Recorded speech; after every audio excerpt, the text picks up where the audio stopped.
Welcome back to Alumni Game, the show where three Gamecocks dive into South Carolina sports, football, hoops, the NCAA, everything that comes along with it. Where our opinions are never filtered, sometimes reasonable, and always fun.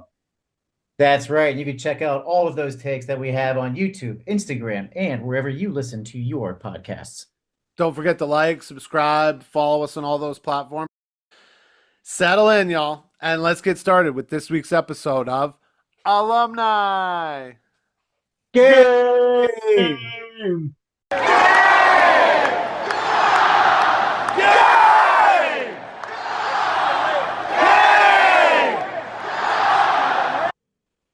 Hey, Gamecock fans, welcome back to Alumni Game. I got my bros with me here, Buster, Sam, and I'm your host, Mike Ritchie.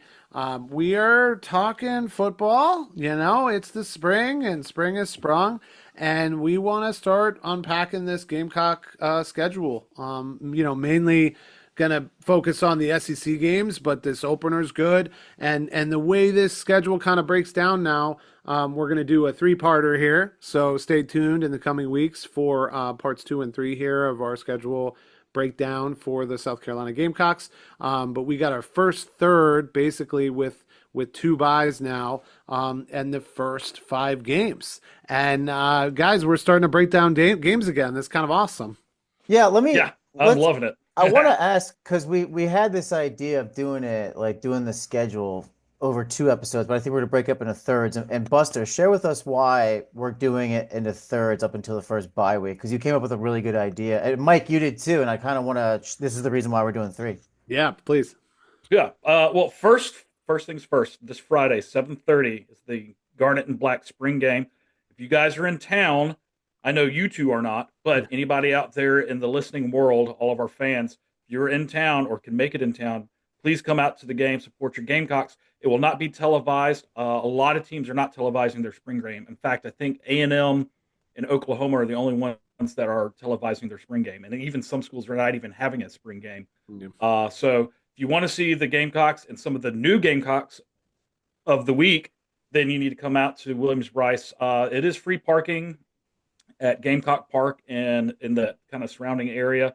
Obviously, admission is free. So come out, get loud, and support your Gamecocks. That being said, good plug by there. the way, I will be there. Yeah, it's a good plug. Yeah.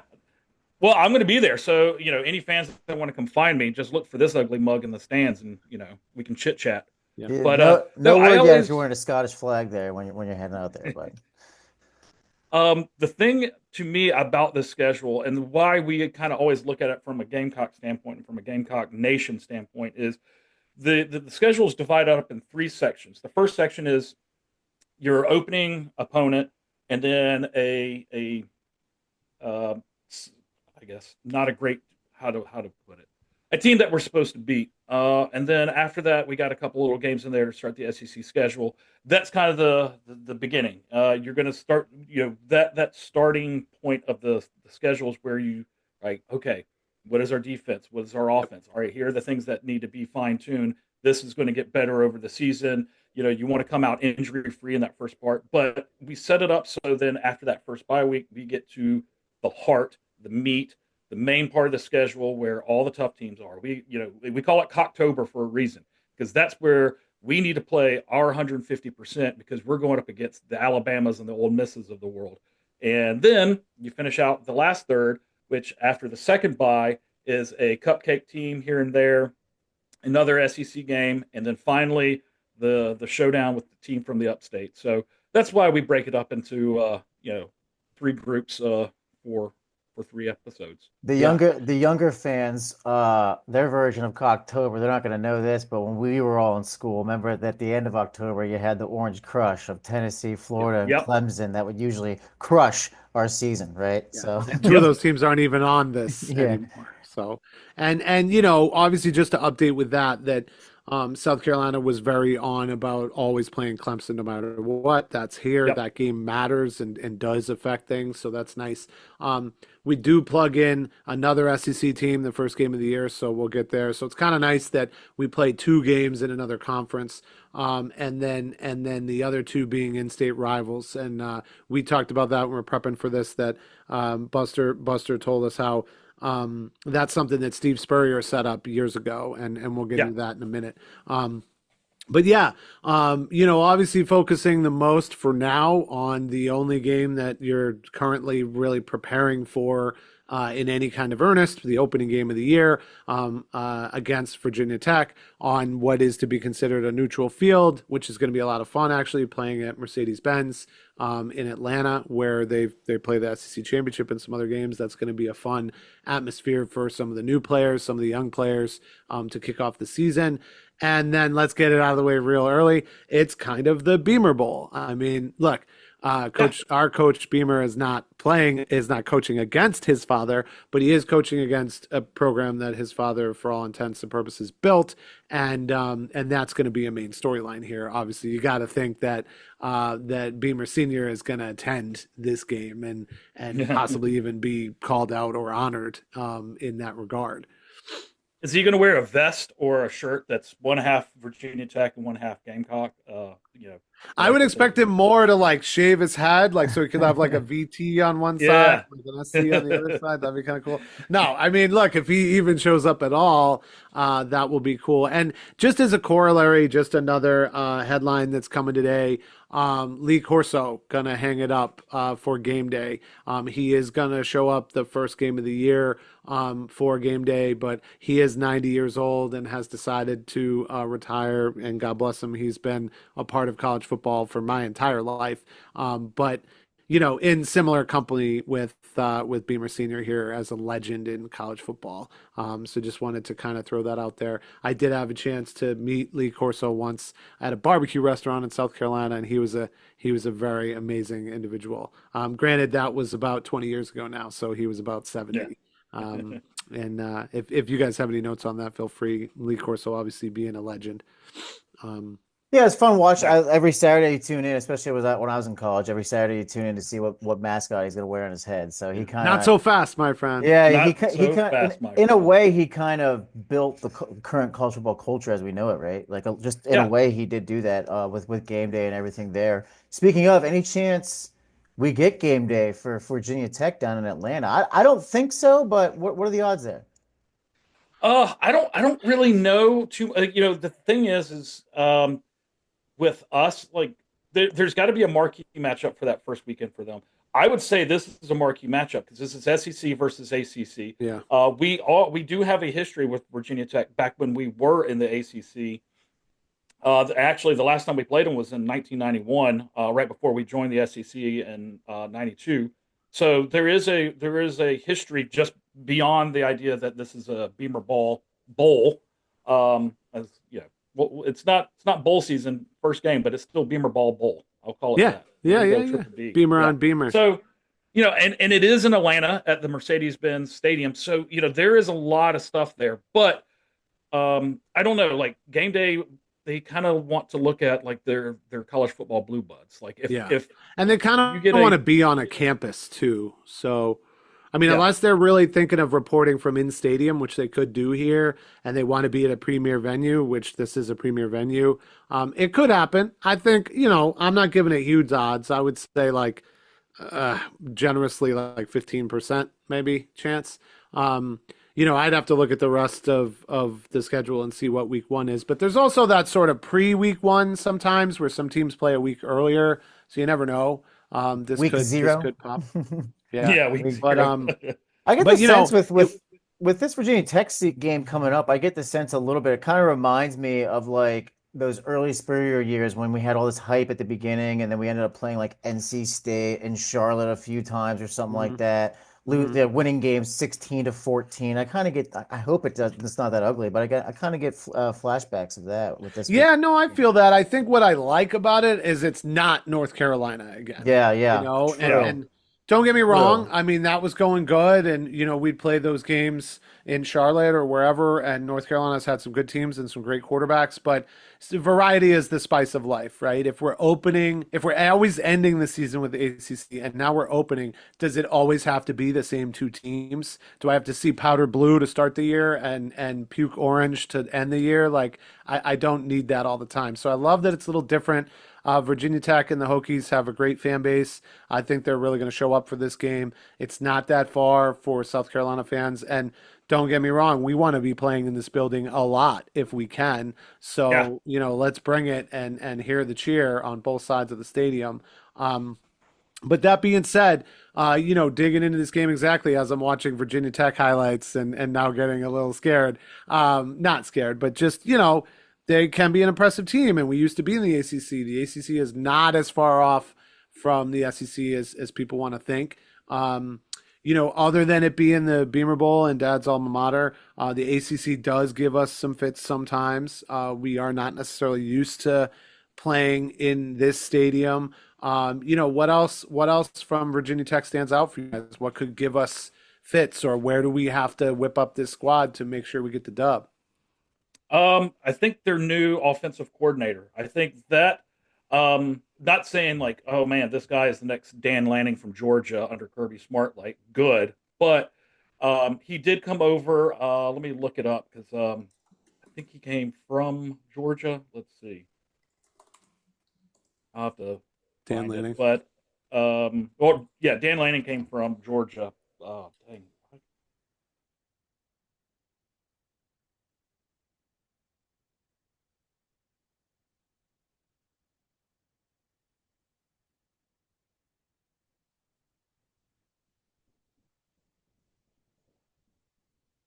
To Ohio State is definitely a step up, but Yeah, like he went from OC at Virginia Tech to OC at Ohio State. Philip Montgomery came from Auburn, and I think he was last stop was Baylor and then Houston.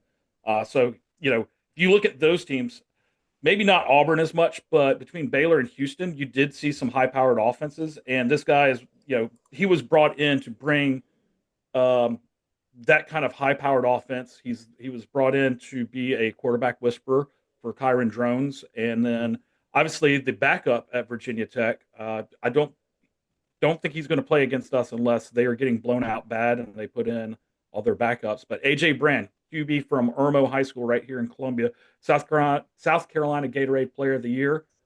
He committed to Virginia Tech. He's going to be their quarterback of the future, hopefully, if all goes well. So I think to me the biggest thing is if their offensive coordinator can implement this scheme and game plan that they are planning on, they could be a matchup problem as far as this could be one of those like high scoring, like back and forth in the yeah. air, 70-yard throws, all that kind of stuff. Like that could be one of those games. But again, I'm not totally scared, but that's where I think the biggest threat against the Gamecocks is going to lie is Yeah, I mean his ability to call plays. they have a lot of incoming transfers on both sides of the ball, right? I mean, the only place where they don't really have any changes is their starters on special teams. Um, they got as many as like six transfers coming in to start on the defense, and they have just as many on offense. And I think you're right, Buster. I think the OC weighs in a lot because a lot of those are wide receivers. It looks like their X and their Z both are coming in as one is a redshirt, one is a junior, and that's Donovan Green and Cameron Seldon. So how's he going to use them? Then on their line, they got a center coming in, they got a left guard, a right tackle. I mean, their O line could operate different. Their wide receivers could operate a lot different. And that to me is the strength of our team, right? I mean, we expect the offense to grow, and we know that it will. Will that happen in game one? We'll see. And on the defensive side of the ball, they got a lot of changes too, so they could throw some stuff at us. They don't. They don't have a lot of players going that are necessarily going in the draft or whatever. They do have some that might go in later rounds from their offense, and that's why they need so many incoming transfers. But I think there's some question marks in what exactly VTech's going to be, and I think that yes, that's where those fits could become. Just that Yeah. they're a bit of a mystery coming in, right? They've had question marks for like the last 3 or 4 years. Brent Pry, the head coach of Virginia Tech, is certainly on the hot seat. Beamer Bowl, like this could be a Beamer Bowl. I don't expect this game to be close. I'm gonna be completely honest with you. That Virginia Tech is a 6-6 team in the ACC. Yeah. Kyron Jones Yeah. will probably get his numbers against us. He'll probably run for 100 yards and throw for 200. But Yeah, that's what I was thinking. A lot of QB rush. that's all going to be like stuff that he gets in the fourth quarter. Like it's not going to be anything that Yeah. it's going to snore about. I don't particularly see, especially from what we're hearing about all these wide receivers in spring practice. I don't know. Like I don't see this Yeah. game being Yeah, close. it's got to shake out, and it may not shake out in their favor. Well, hopefully that puts us headed to undefeated in our ACC games this year with the button on the end. We'll talk about that in our third episode of the schedule. But that's going to move us on quickly to Game 2, September 6th, home opener versus SC State, an in-state rival. And Buster, tell us more about that, what Steve Spurrier put in place that lets these teams get on board. So one of the cool things that Spurrier put in place was he decided that when we play these cupcake teams, that they need to be in-state cupcake teams. No offense to them being cupcake, but you're on a different level than who we are in the SEC, and that's okay. That's just how it plays out. But the importance of this is that when you play a cupcake team, like when Alabama plays, Texas State, West Christian Methodist United University, they're paying them to come play against them so that you can give them money for their athletics department. Well, that's what Spurrier was wanted to do, is say, hey, in-state schools, we're going to give you guys some money so you can help run your athletic program. And I think that's a really good thing. Support your state, support the schools in your state. Yeah. I love SC State. They are one of the HBCUs here in South Carolina. They were coached by the legend Willie Jeffries at one time, and then recently retired Buddy Pugh, who did get his start on Lou Holtz's staff back in the day. So Buddy Pugh is also a very successful coach. So shout out to SC State. They have put some guys in the NFL, I believe, and they're right down the road. They're in Orangeburg, South Carolina. So Orangeburg, 45 minutes to an hour from here in Columbia. And it's a great tradition that Spurrier did, is bring the in-state schools in.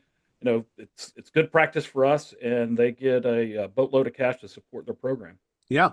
And Buster hit it on the head there. He kind of took some of my thunder. I was going to say some of that about Orangeburg. Public, historically black, land-grant university, and the only one historically land-grant research university in South Carolina.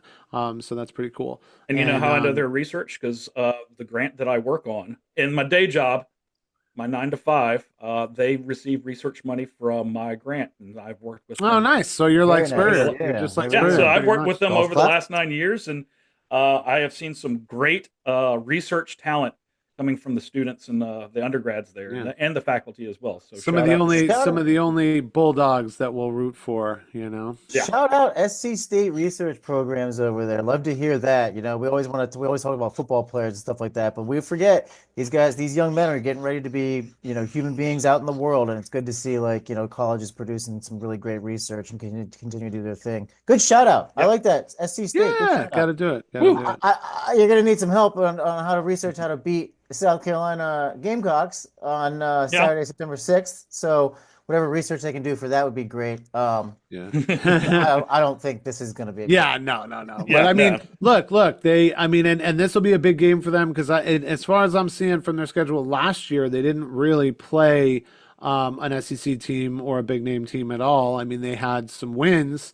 They even had some big wins. They beat Delaware State 69-35, so that's pretty cool. And they did okay for who they play. They were 9-3 last year, but they didn't step up and play an SEC team like us. So I'm sure they'll be as prepared as they can, and hopefully it can stay a competitive game on the end that we don't have to go third string or something by the end. But this is a nice game to home open in week 2 on September 6th at Willie B. It's kind of a great place to land this game because fans are still going to want to see it, even though it's expected and we know what we're going to see. It's not going to be a premier game on TV. It should be, nice weather by that time of year and a nice day of football. But that would kick us on real quick to getting into the meat of things like Buster was talking about, and on to another fairly academic and prestigiously academic school in Vanderbilt. So having these two games back to back at home is kind of nice. Everybody gets to stay home and get into Yep. SEC play on September 13th versus Vandy at home. So look, I no disrespect to Vandy at all. I've always liked playing Vandy, and they have a different vibe than everyone else in the SEC. But they're a little stuffy, and they are very academic. And I still don't fully understand how they are the Commodores and have all this stuff with ships and boats when they're as inland as they could be in Tennessee. That's always been kind of funny. And then I got some fun facts about that if you want to know. You want to hey, know why? interject, my friend. Go ahead and Commodore your way in.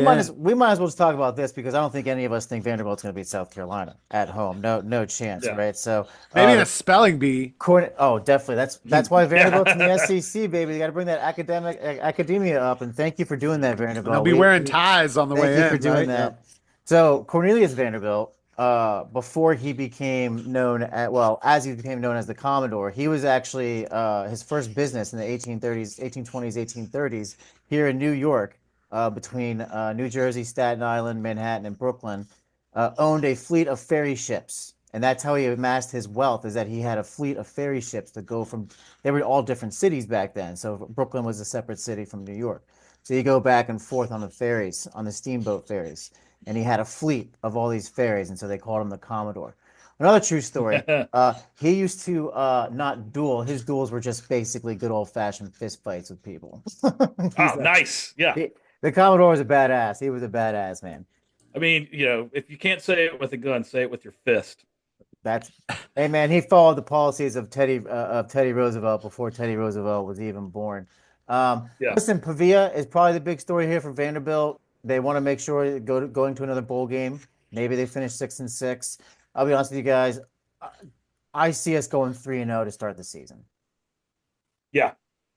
So what's interesting agree. here as I look agree. at it, just as a funny note, I don't know why they scheduled it this way, but it looks like actually, we play VTech, then we play SC State, then we play Vandy. Vandy actually plays VTech right before us as well. Interesting. So VTech's kind of got two SEC opponents right to start the season, so that's kind of a weird one. But also just that teams that we play will see other teams that we play. You don't always see that, so maybe from a coaching standpoint, Coach Beamer can do something with that. And then it doesn't get much easier for Vandy because a couple weeks after they get easy right after us though. They get Georgia State and Utah State, but then they got to go at Alabama. So you got to think they're looking at VTech and then us, and they're going to watch how we play VTech pretty close because of that. Mm-hmm. And then they got to overlook Georgia State and Utah State a little bit if they're going to have any prayer against Alabama. So VTech, Vandy could very easily be 0-2 in the SEC, 4 or 5 weeks in. So they are definitely circling this game to try to get up and try to catch us. Maybe that we might be overlooking them.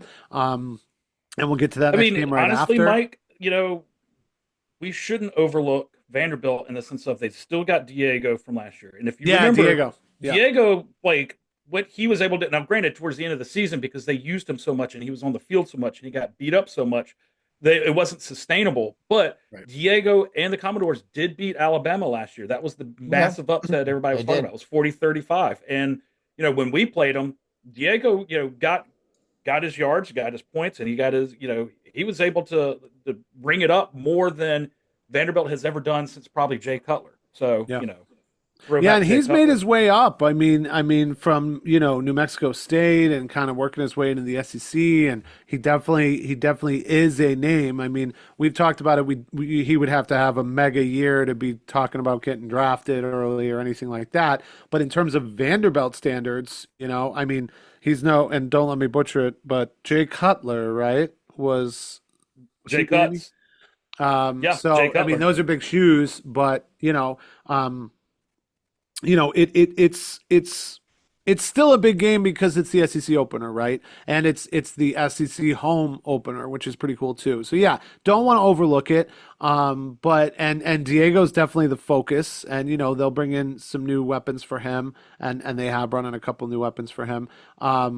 But this is a guy who's kind of come up year over year, and I expect him to bring a little more than he did last year. And yeah, that Alabama win is a sort of nice little pin on his lapel coming in to SEC play in 2025.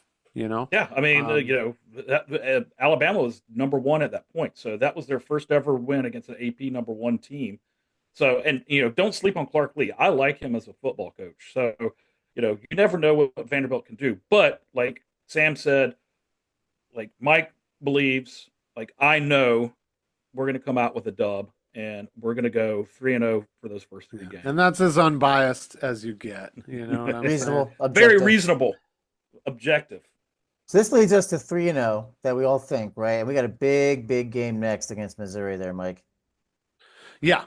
I mean, this is the one that I think we all circled. We were all like, okay, not that coach is going to overlook anything, but this is the litmus test. This is where we get serious. If you had flipped these games and Missouri was poor before Vandy, it would probably be the biggest game in this episode, because Missouri, this Battle of Columbia has become a battle. Missouri, in a lot of ways, is similar to us. Is vying for the same position as us in the SEC, plays similar teams to us. In some ways it feels like it's us or them, and this game specifically against Missouri feels like it sets the stage for the rest of the season, right? I mean, Yeah. We're fairly confident, and also an ACC game doesn't hurt us as much with VTech. SC State is a game that we schedule because we want to schedule the home opener as a win. Vandy can sting you, sure, but we know what we're playing for there, and that's our SEC opener, so we'll bring the noise. Missouri is where it starts to get real. If this game doesn't play out the way we're coaching it to, and Missouri finds a way to do this or that, I mean, it's gonna send us down the ranks for the rest of the season, right? So Yeah. definitely circling this one. As So the far tough as part with the litmus Missouri test. is Eli Drinkwitz, or as Gamecock Nation calls him, Eli Dorkwitz. Guy looks like a goober.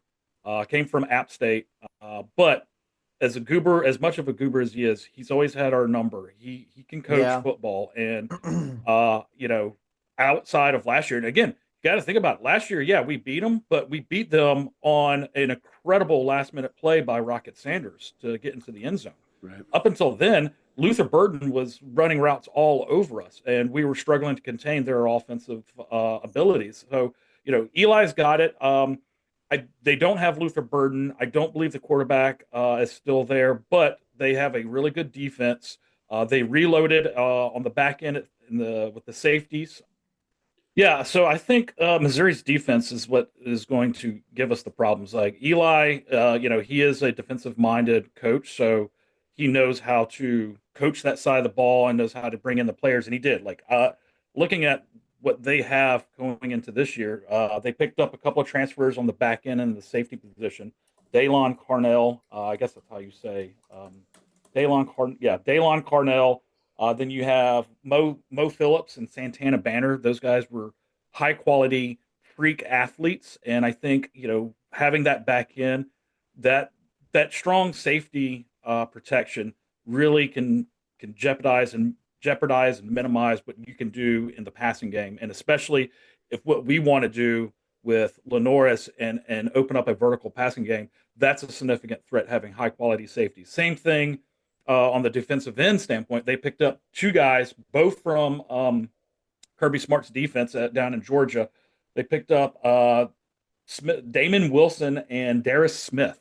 And if you play defense at Georgia, you're probably pretty good at what you do. So, I think that's where our threat lies with Mizzou, as far as they can get to our quarterback and they can defend the pass, which is what we want to do, especially having Lenoris and the group of wide receivers that we have. So if they can minimize that poses a real problem.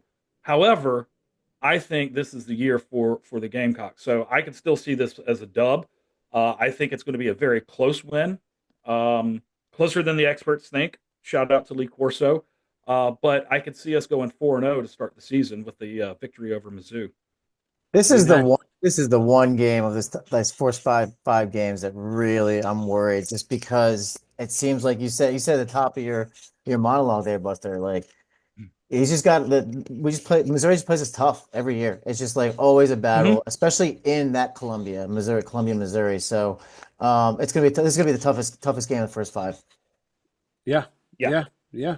And I mean, with 11 wins in 23, 10 wins in 24, I guess they would tie even their record with a 9-win season, Yeah, to be able to low get key, it there. Missouri. So, Imagine that. I mean, like so Vegas has them at 8.5 wins. They think they're going to be a full win better than us. Now we can get into like their schedule versus our schedule, but the simple matter is Yeah. we're playing them. So just take care of business on the field. Let everything else take care of itself off the field.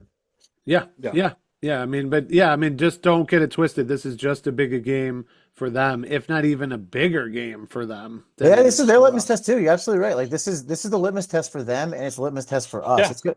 It's gonna be a banger, and I would not be shocked if game day makes it there For this That, game, yeah, that'd be for this cool. game. yeah, Yeah. I could definitely see that. I Two, mean, three, and but no think about SEC this. So teams. Yeah.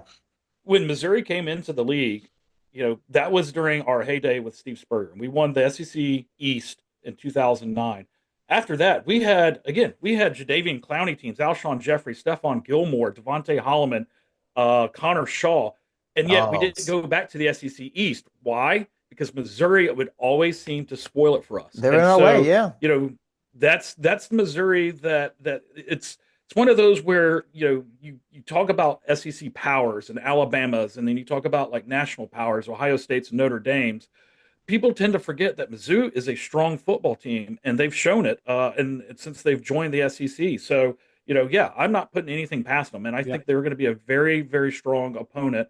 And like you said with the litmus test, a victory over them really gives us a strong gauge on how the rest of the season is going to play yeah. out. In I the mean, sense they could of be if you ranked when we lose, play them. Yeah, yeah, if you beat Missouri and you beat them handedly, you could go ahead and start prognosticating a 10-win season.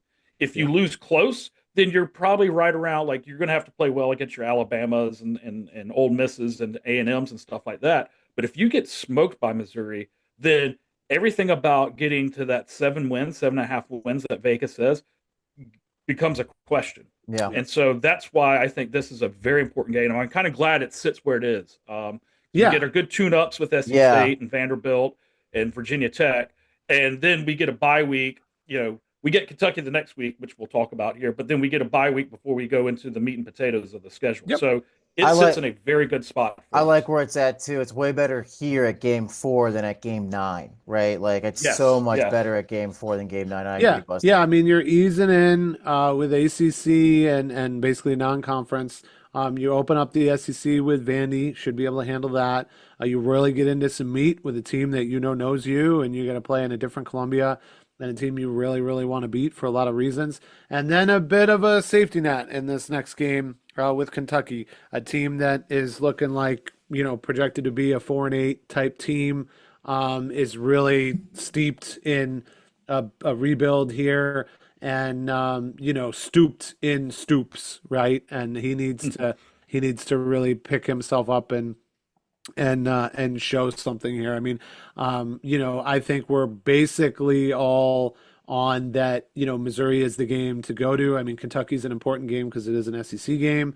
Um, and who knows? Kentucky could open up the season and turn some heads and win some games.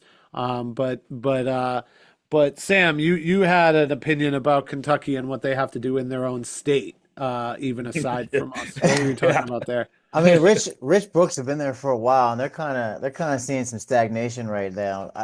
yeah, They got to beat Louisville, and that's it. If he doesn't beat Louisville, it doesn't matter. Like Rich Brooks could be good. He's kind of coaching for his career right now. Like he's Yeah. yep, for a job. Um, Listen, I mean, in my opinion, whatever happens in the Missouri game is just going to feed fuel to the fire for Kentucky. We lose Missouri, hey, we're going to light a fire under everyone's ass, and Kentucky doesn't stand a chance. We beat Kentucky. Yeah. Hey, guess what? We're still undefeated. We still got our sights on the SEC championship. Let's go get it, right? Like, I just don't. And especially if it's a night game, I don't think it'll be a night game. It'll probably be an afternoon game. But if it's a night game, oh, good luck.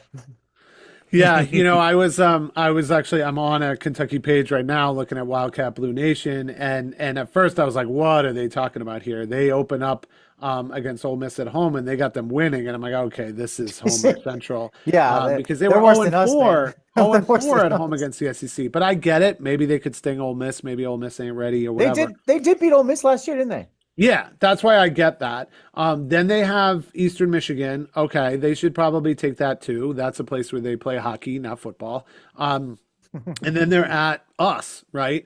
And good on this website because yes, they have it as a loss, and they specifically, are talking about how Willie B is a nightmare when we are rolling. Yes, that is correct, and that we embarrassed Kentucky last year. And while revenge is something that could be on the table, everything's pointing the other direction. Hey, listen. There is one number that Kentucky, Big Blue Nation, needs to be concerned about, and that's 44. That's the number of passing yards they had against us last year at their house. 44 yards. I'm gonna take the over there, regardless. Falconard and Dylan Stewart. That was Here's the cool Dylan Stewart coming out party, man. I remember that. So Dylan Stewart's still on the team, so they're going to have to deal with him. So yeah, Kentucky, they can make some changes on offense. Hey, maybe we get another coming out party here. Maybe it's time for Crocodile Dundee or Mr. Busey to roll out against Kentucky here and really show out. I'll take the Clown 2.0. Give me that demon. Clown, yeah. Give me that demon. And then they get a stretch here, Kentucky. I mean, they got us, then they got to go at Georgia, and then they got Texas at home and Tennessee at home. I mean, they're into a gauntlet. That if we put them down the way we want to and we think we can, they got a whole bunch of games after that get tough for them. Granted, for them, they get Tennessee Tech and Louisville late in the season, so that's nice for them. But yeah, I mean they're stuck, and it's hard to see them surviving, and it's hard to see them opening up against us and doing that. So yeah, I think we can kind of put those Wildcats down a little bit, and then while that would kind of wrap up the games that we're talking about in the first third of the season, the first 5 games of the season here, that does get us into the first of 2 buys. And Buster, you had a little more explanation as to why that is and why the schedule breaks down that way this year. Yeah, just obviously with the addition of Texas and Oklahoma, the SEC is now a 16-team league. So that being said, they were trying to figure out, okay, what's the best ways for everybody to play everybody in some semblance that, is one of those where, you play Alabama one year and then you don't play them again like till 5 years from now because there's just so many teams in your conference and you got to go through all of them. So they adopted a 9-game SEC schedule. So if you're looking at the Gamecock schedule, we play 3 non-cons, 2 Cupcakes and Clemson. And then the rest of the games are the SEC. And because the SEC is the premier conference where real football is played, your guys are going to get beat up throughout the season. So what they decided to do was say, hey, you know what? You're playing an SEC schedule. We're going to give you 2 buys. So that way you guys get a chance to rest up, recover, go to the training room, get your treatment, come back out on the field and give it 100%. Yeah. So, yeah, basically – when you play and in the still SEC, be in school while you're doing all that. Exactly, yeah. So if you play in the the SEC, you deserve 2 bye weeks. So that's why we have 2 bye weeks. So there you go. That's it. You play in the SEC, you deserve 2 buys. That's it. Like you play in the SEC, you boys are putting it out there. You're putting your line. Like feels like that could happen at other levels too. Feels like the NFL could do that eventually as well. Just to facilitate on top of everything else we said. I'll tell you what, Mike, you might be right. The way it's heading, we might see like 18-game seasons with 2 buys. You're and it makes sense for a lot of reasons, right? You want the season to go longer without necessarily adding more games. Get rid of the preseason room. Games. Yep. You want to make room on TV to account for other sports that are in there that you got to work with, and you want to have games on different days of the week, right? I mean, you're going to play on Thursday night, maybe one of these games. You got to allow for that. You want to play in prime time, you got to allow for that. And the travel. I mean, we're talking about Texas and Oklahoma now. That's further to travel for SEC games than just necessarily the Southeast that we're used to, right? And then, I mean, that ripples across all of college football, right? With teams and conferences all over the place now. UCLA and Oregon are the Big Ten. Stanford's in the ACC. Yeah. I mean, it's good for them, right? Because they'll at least play games on the East Coast and get noticed more. But yeah, the travel weighs into it, man, and the time zones weigh into it, and you want games in prime time. time. in the ACC, man. Like Yeah. Palo Alto on the Atlantic coast. I Like, know, no, right? no, come on. It's And wild, man. and so It's wild. that's the first 5 games there into the bye week on October 4th. Breaking all that down, that's the first part of our 3-part series here on Gamecock football schedule 2025.